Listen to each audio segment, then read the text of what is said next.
हर हर महादेव दोस्तों, कैसे हैं आप सब। आशा करते हैं आप सब बहुत अच्छे से होंगे, मन लगा के पढ़ाई कर रहे होंगे। मैं पूर्णिमा सिंह, पूर्णिमा स्टडी प्लेटफॉर्म में एक बार फिर आप सबका स्वागत करती हूँ। आज मैं पीजीटी होम साइंस फिजियोलॉजी का उत्सर्जन तंत्र लेके आई हूँ।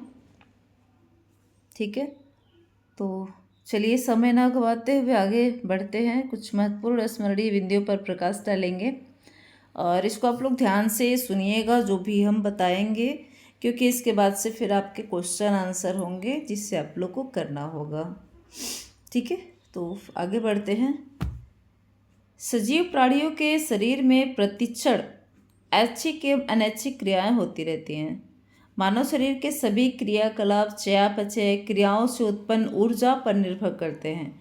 इन चयापचयी प्रक्रियाओं में वज्र पदार्थ भी बनते हैं, जैसे कि CO2, यूरिया, यूरिक अम्ल और अन्य चयापचयी वज्र पदार्थ। रक्त के इन वज्र पदार्थों को निकालता है। रक्त ही इन वज्र पदार्थों को निकालता है और इस निमित्त वह इन्हें विविध उत्सर्जन अंगों में पहुंचा देता है।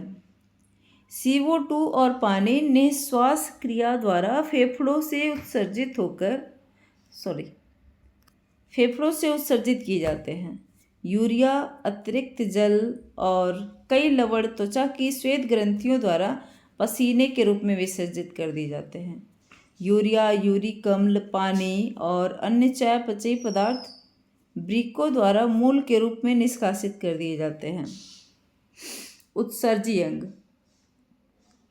उन अंगों को जो रक्त से अवशिष्ट पदार्थों को लेकर शरीर से बाहर निकालते हैं उत्सर्जी अंग कहते हैं, तथा शरीर से इन पदार्थों को बाहर निकालने की क्रिया को उत्सर्जन क्रिया कहते हैं।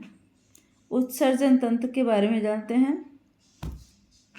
इस प्रकार वह तंत्र जिसके अंतर्गत उत्सर्जन अंगों का वर्णन होता है और उत्सर्जन क्रिया आती है, उत्सर्जन तंत्र कहलाता है। शरीर के उत्सर्जी अंग बृहदांत्र, इसके द्वारा भोजन का अवशिष्ट पदार्थ मल या विस्ता के रूप में मल द्वारा शरीर से बाहर निकलता है।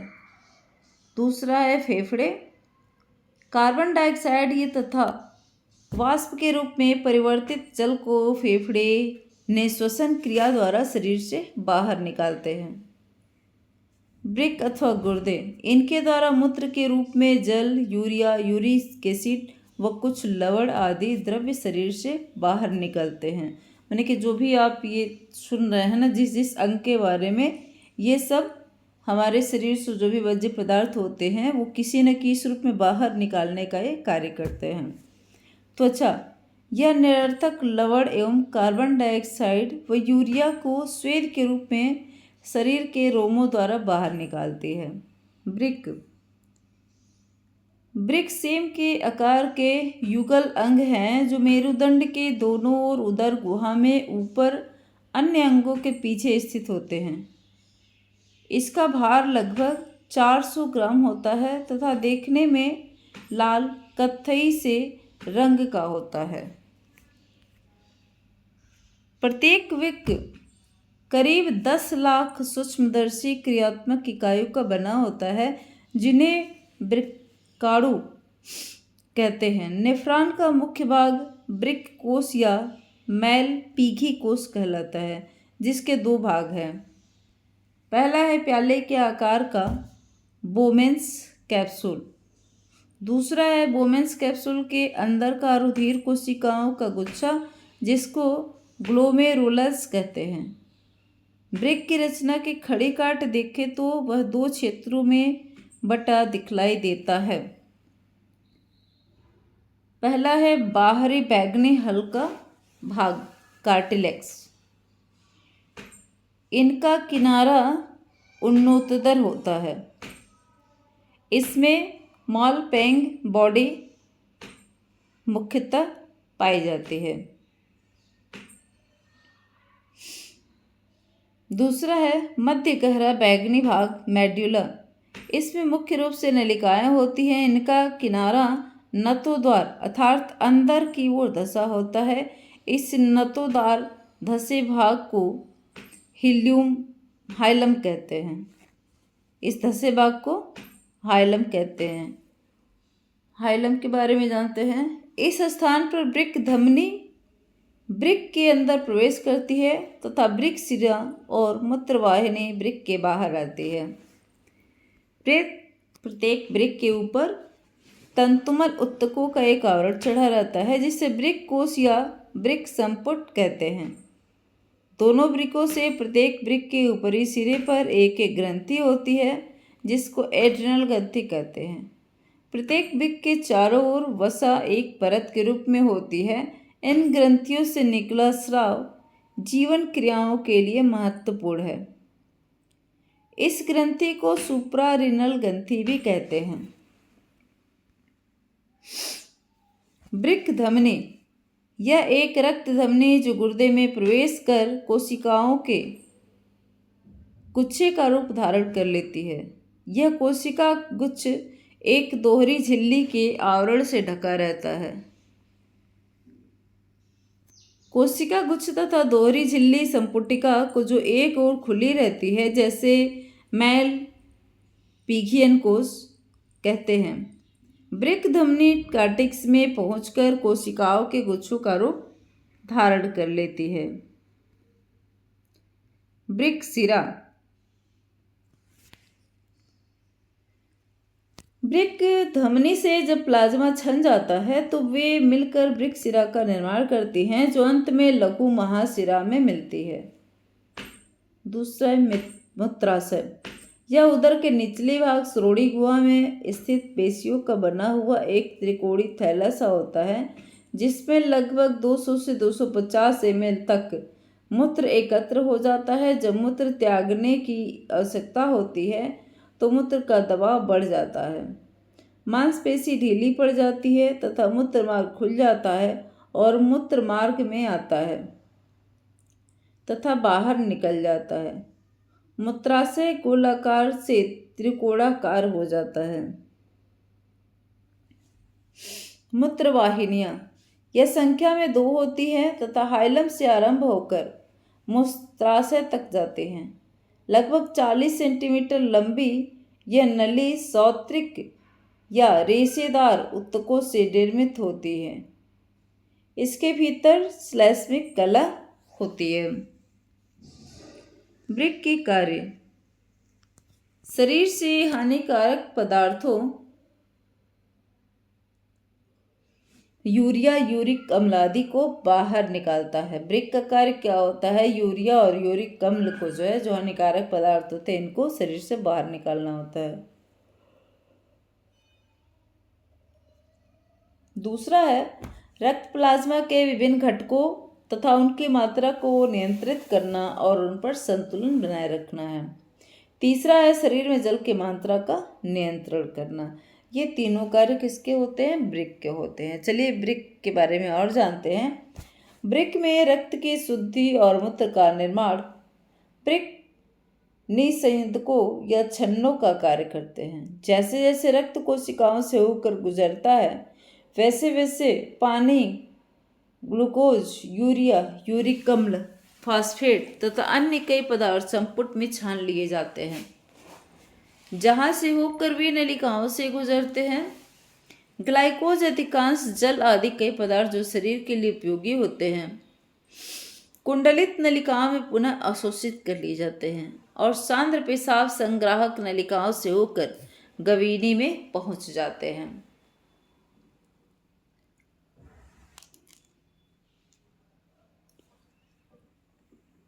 मूत्र की रचना यह पीले रंग का एक तरल पदार्थ है जिसमें जल की अधिकांश मात्रा शेष यूरिया, यूरिक एसिड, लवण, जल आदि पदार्थ रहते हैं। त्वचा शरीर में स्थित मांसपेशियों आदि की रक्षा के लिए शरीर के ऊपर एक आवरण बढ़ा चढ़ा होता है जिसे त्वचा या गर्म त्वचा को जिसे त्वचा या चर्म स्किन कहते हैं। त्वचा को काटकर सूक्ष्मदर्शी यंत्र के नीचे रखकर देखें तो ये 2 परतों में दिखाई देती है। पहला है उपचर्मीय बाह्य त्वचा, दूसरा है चर्मीय आंतरिक त्वचा। उपचर्मीय बाह्य त्वचा यह वास्तविक त्वचा से अधिक कठोर परत होती है। हथेली व तलुए में इसकी मोटाई लगभग 1.2 मिलीमीटर व चेहरे पर 0.12 मिमी तथा कुछ भागों में इससे भी कम होती है।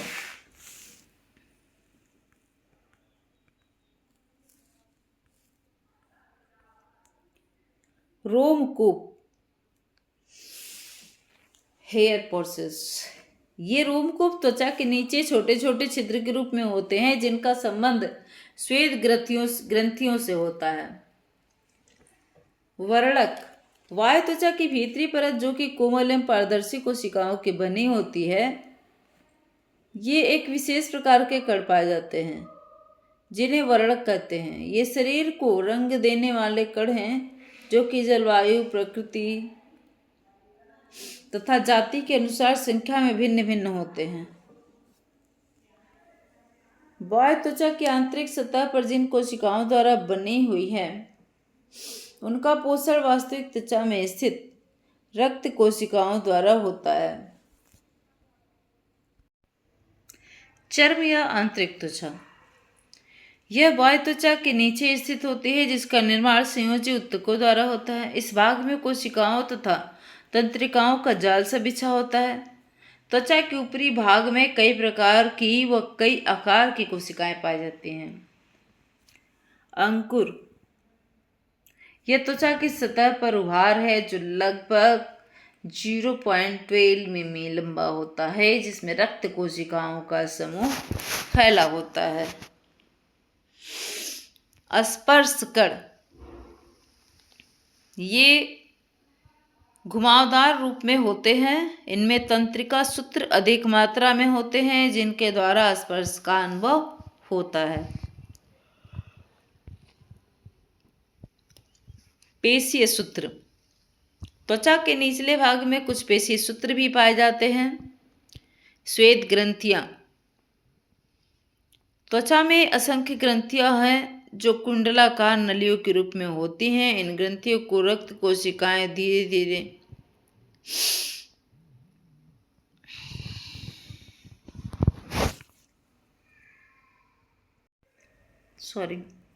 इन ग्रंथियों के रक्त कोशिकाएं घेरे रहती हैं। ये ग्रंथियां इन रक्त कोशिकाओं में से त्याज्य हानिकारक पदार्थों को शोषित कर लेती है और पसीने के रूप में रोमकूपों द्वारा उन्हें बाहर निकाल देती है। इस प्रकार यह शारीरिक तापक्रम को नियंत्रित रखती है।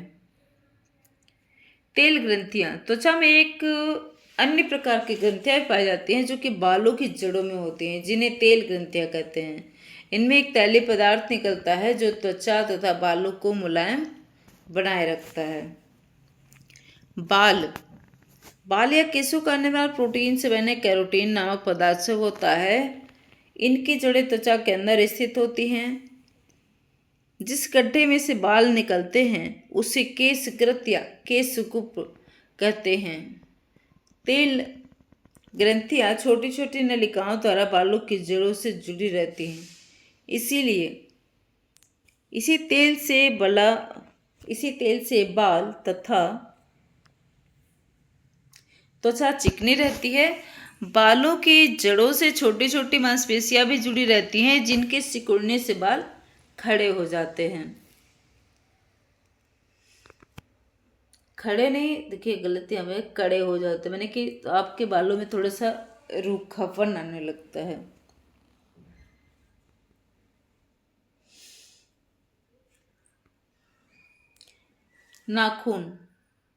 नाखून भी बालों की तरह उपत्वचा का एक बढ़ा हुआ भाग है जो कि कैरोटीन से ही निर्मित होते हैं। प्रतिदिन नाखून 1 मिलीमीटर के 10वें भाग के बराबर बढ़ जाता है, ऐसा मानना है। त्वचा के कार्य त्वचा भीतरी कोमल अंगों पर एक रक्षक आवरण बनाती है। उसे रगड़, धक्के या चोट से वह हानिकारक जीवाणुओं से बचाती है। दूसरा है त्वचा में स्थित श्वेत ग्रंथियां शरीर में हानिकारक त्वचा हानिकारक दूषित एवं विजातीय पदार्थों का विसर्जन करती है, इसलिए इसे तीसरी गुर्दा भी कहा जाता है। तीसरा है त्वचा में पाए जाने वाले वसा स्तर शरीर की गर्मी को बनाए रखते हैं। चौथा है त्वचा में तंत्रिका या स्पर्श सूत्र पाए जाते हैं जो स्पर्श, दबाव, सर्दी, गर्मी, पीड़ा इत्यादि का अनुभव कराते हैं। पांचवा है मादा स्तनधारी प्राणियों में से स्थित दुग्ध ग्रंथियां शत्रुओं के पोषण में सहायक करती हैं। छठवां है त्वचा शरीर के आंतरिक अंगों और पेशियों को एक आवरण के रूप में सुंदरता प्रदान करती है। आगे है यकृत के उत्सर्जन अंग के रूप में भूमिका। यह पित्त रस का स्रावण करता है। पित्त, वर्णक, लवण आदि उत्सर्जी पदार्थों पित्त रस यकृत में लेकर छोटी आंत तक पहुंचता है तथा शरीर से बाहर निकलता है। दूसरा है अतिरिक्त अमीनो अम्लों की यूरिक अम्ल आदि में बदलता है। डी एमिनेशन क्रिया द्वारा यूरिया के निर्माण द्वारा। चलिए आगे हैं आपके बहुविकल्पीय प्रश्न, ज़्यादा नहीं हैं, ये आपके क्वेश्चन है मात्र 30। ओके,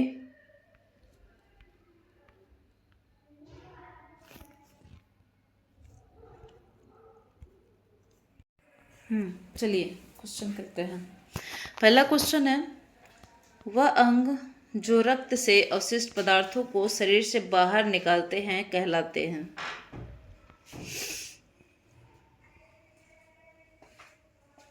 उत्सर्जी अंग।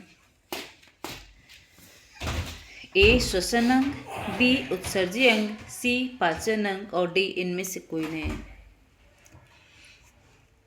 करेक्ट आंसर है बी उत्सर्जी अंग। दूसरा क्वेश्चन है मानव शरीर में चयापचयी क्रियाओं के दौरान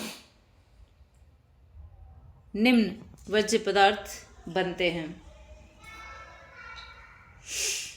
ए कार्बन डाइऑक्साइड, सी यूरिक अम्ल, बी यूरिया और डी इनमें से सभी।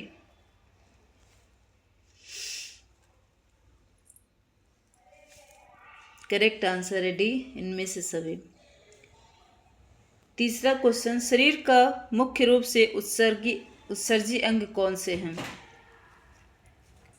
ए त्वचा, बी फेफड़े, सी वृक्क, डी बृहदांत्र। मुख्य रूप से उत्सर्जी अंग कौन से हैं। करेक्ट आंसर है सी। चौथा क्वेश्चन निरर्थक लवण CO2 यूरिया को कौन सा अंग शरीर के रोमों द्वारा बाहर निकालता है। ए वृक्क, बी त्वचा, सी फेफड़े और डी इनमें से सभी। निरर्थक लवण CO2 यूरिया को कौन सा अंग शरीर के रोमों द्वारा बाहर निकालता है।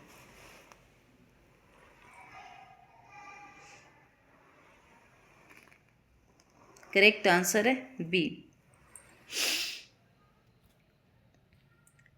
पांचवा क्वेश्चन है वृक्क की संरचनात्मक इकाई कौन सी है। वृक्क की संरचनात्मक इकाई कौन सी है। ए नेफ्रॉन, बी बोमेन संपुट, सी वृक्क नलिकाएं और डी फेफड़े।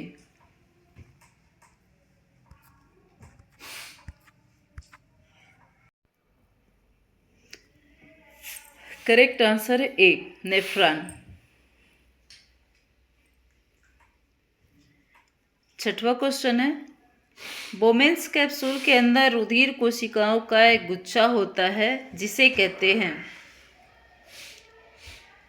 ए वृक्क कोश, बी नेफ्रॉन, सी ग्लोमेरुल्स और डी इनमें से कोई नहीं। छठवां क्वेश्चन है कि बोमेन्स कैप्सूल के अंदर रुधिर कोशिकाओं का एक गुच्छा होता है जिसे कहते हैं। ए वृक्क कोश, बी नेफ्रॉन, सी ग्लोमेरुल्स और डी इनमें से कोई नहीं।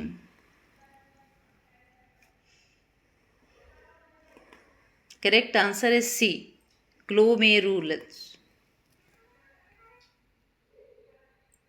7वें क्वेश्चन पे चलते हैं।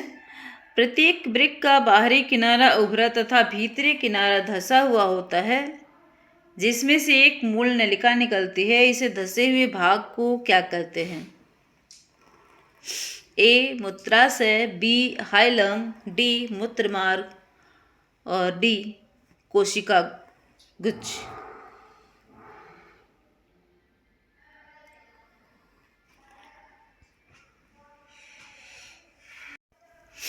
करेक्ट आंसर है बी, हाइलम। चलिए आगे चलते हैं।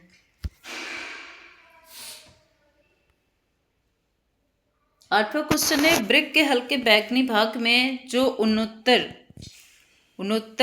दर होता है में पाई जाती है। ए हाइलम, बी एड्रिनल ग्रंथि, सी मेलपिगियन कणिका और डी इनमें से कोई नहीं है। करेक्ट आंसर है सी, मेलपिगियन कणिका। 9वां क्वेश्चन है, उस ग्रंथि को क्या कहते हैं जिसके चारों ओर वसा का एक परत के रूप में जमा रहता है तथा जिससे निकला स्राव जीवन क्रियाओं के लिए महत्वपूर्ण होता है? उस ग्रंथि को क्या कहते हैं जिसके चारों ओर वसा का एक परत रूप में जमा रहता है तथा जिसमें निकला स्राव जीवन क्रियाओं के लिए महत्वपूर्ण होता है? ए उत्सर्जी ग्रंथि, बी एड्रिनल ग्रंथि, सी सुप्रारेनल ग्रंथि और डी इनमें से कोई नहीं। करेक्ट आंसर है सी, सुप्रारेनल ग्रंथि।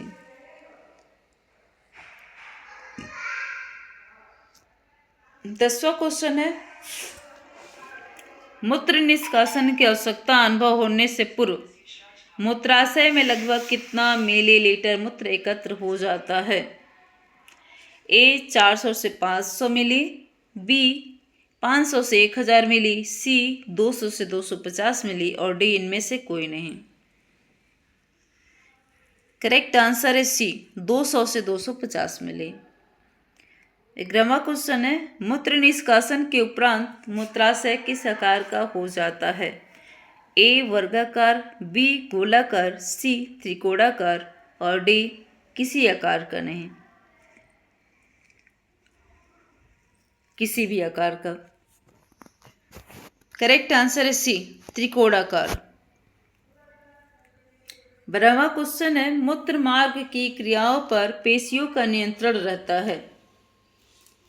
ए ऐच्छिक, बी अनैच्छिक, सी हृदय पेशियां और डी इनमें से कोई भी।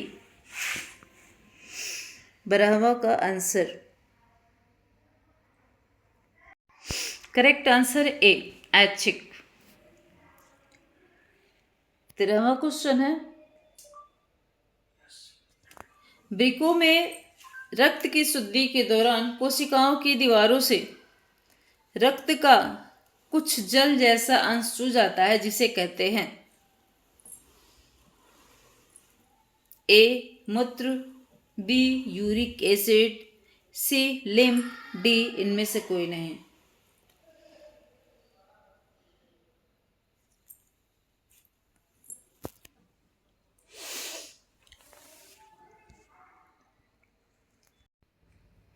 करेक्ट आंसर है सी, लिम्फ।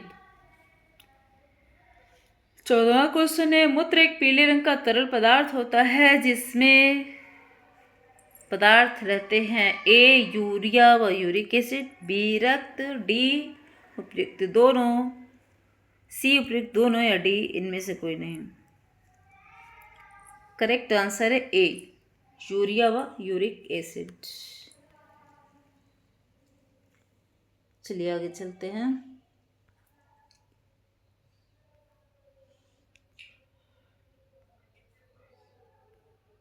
निम्न में से किस वस्तु का उत्सर्जन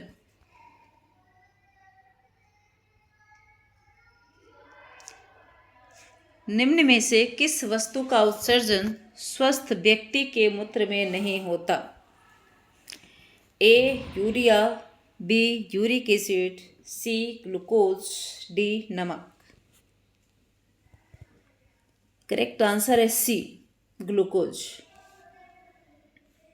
16वां क्वेश्चन है, एक ऐसा आवश्यक अंग जो शरीर को सुरक्षात्मक आवरण देने के साथ साथ उत्सर्जी अंग के रूप में कार्य करता है, वह है। फिर से क्वेश्चन सुन लीजिए। एक ऐसा आवश्यक अंग जो शरीर को सुरक्षात्मक आवरण देने के साथ साथ उत्सर्जी अंग के रूप में कार्य करता है, वह है ए रक्त, बी त्वचा, सी ब्रेक और डी फेफड़े। करेक्ट आंसर है बी, त्वचा। 17वां क्वेश्चन है, शरीर के किस अंग में त्वचा सर्वाधिक पतली पाई जाती है? ए हथेली, बी तलुए, सी चेहरे और डी इनमें से सभी। करेक्ट आंसर है सी। 18वां क्वेश्चन है, यदि कोई सुई या कांटा हथेली या तलुए की ऊपरी परत में चुभ जाता है तो हमें अधिक दर्द व रक्त नहीं निकलता है, क्योंकि ए इस परत का कार्य केवल भीतरी परत की रक्षा करना है, बी इसमें रक्त नलिकाओं का अभाव रहता है, सी इसमें तंत्रिकाओं का अभाव रहता है, डी उपयुक्त सभी। करेक्ट आंसर क्या होगा? करेक्ट आंसर है डी, उपयुक्त सभी। 19वां, वर्णक पिगमेंट्स शरीर के किस अंग में पाए जाते हैं, किस भाग में पाए जाते हैं? ए बाह्य त्वचा में, बी बाह्य त्वचा की भीतरी परत, सी आंतरिक परत में और डी वास्तविक त्वचा में। कौन सा करेक्ट आंसर है? करेक्ट आंसर है बाह्य त्वचा की भीतरी परत। 20वां, गर्म देश के नागरिकों का रंग सांवला क्यों होता है? ए वहाँ गर्मी अधिक पड़ती है, बी वहाँ सूर्य की रोशनी अधिक तेज होती है, सी उनमें स्पर्श कर अधिक होते हैं और डी उनमें वर्णक कण अधिक मात्रा में पाए जाते हैं।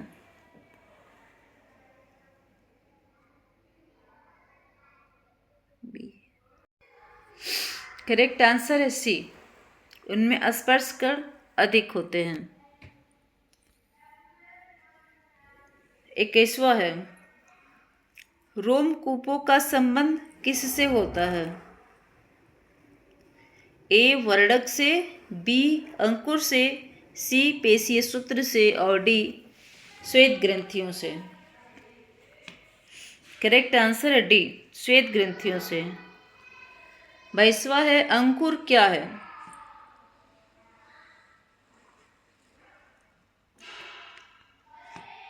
ए पेशीय सूत्र, बी वर्णक, सी रोमकूप और डी उभार जो 12 मिलीमीटर लंबे होते हैं, मिलीमीटर। अंकुर क्या है?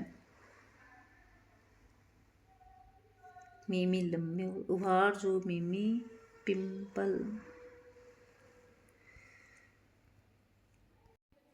करेक्ट आंसर है डी। चलिए चलते हैं 23वें पे।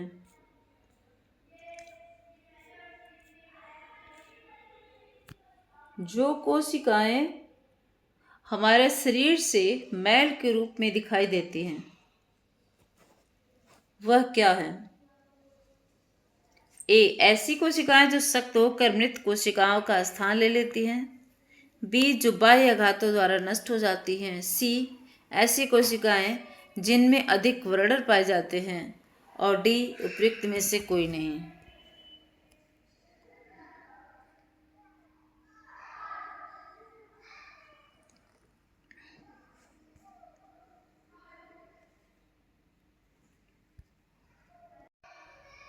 करेक्ट आंसर ए, ऐसी कोशिकाएं जो सख्त होकर मृत कोशिकाओं का स्थान ले लेती हैं। 24वां क्वेश्चन है, बालों का निर्माण किस प्रोटीन से होता है? ए केसीन, बी कैरेटीन, सी संयुक्त प्रोटीन और डी इनमें से सभी।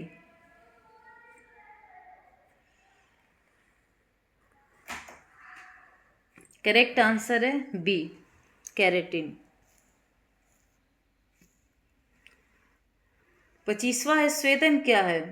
यह एक प्रकार का नमकीन द्रव्य है, बी यह शारीरिक तापमान को नियंत्रित करता है, सी विजातीय द्रव्य को बाहर निकालता है और डी उपयुक्त सभी। करेक्ट आंसर है डी, उपयुक्त सभी। 26वां क्वेश्चन है, त्वचा में ताप ज्ञान के केंद्र क्या है? ए रक्त कोशिकाएं, बी वसाकण, सी बालों के रोमकूप और डी तेल ग्रंथियां। करेक्ट आंसर है सी, बालों के रोमकूप।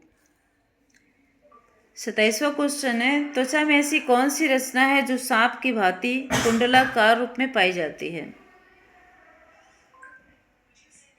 ए श्वेत ग्रंथियां, बी रोमकूप, सी पेशीय सूत्र और डी अंकुर। करेक्ट आंसर क्या है?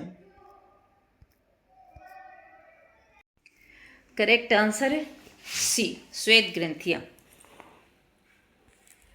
28वां क्वेश्चन है, उत्सर्जन तंत्र का मुख्य कार्य क्या है? ए शरीर को सुंदर बनाना, बी शरीर के भार को नियंत्रित करना और सी व्यर्थ एवं हानिकारक पदार्थों का निष्कासन और डी उपयुक्त सभी। करेक्ट आंसर है सी, व्यर्थ एवं हानिकारक पदार्थों का निष्कासन। 29वां क्वेश्चन है, गुर्दे को सुचारू रूप से कार्य करने के लिए आवश्यक है? ए कम मात्रा में जल पीना चाहिए, बी गर्म जल पीना चाहिए, सी दिन में केवल एक बार जल पीना चाहिए और डी पर्याप्त मात्रा में जल पीना चाहिए।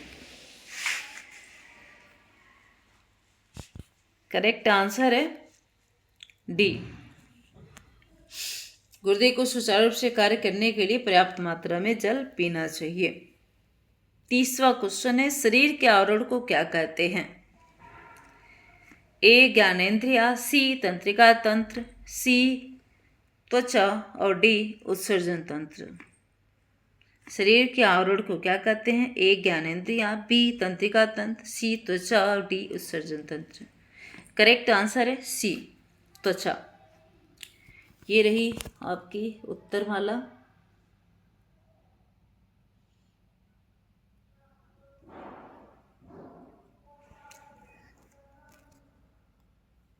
वीडियो पसंद आया तो प्लीज़ लाइक शेयर एवं सब्सक्राइब ज़रूर कीजिएगा, कमेंट भी कीजिएगा।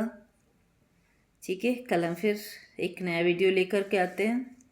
तब तक के लिए हर हर महादेव। धन्यवाद अब तक बने रहने के लिए।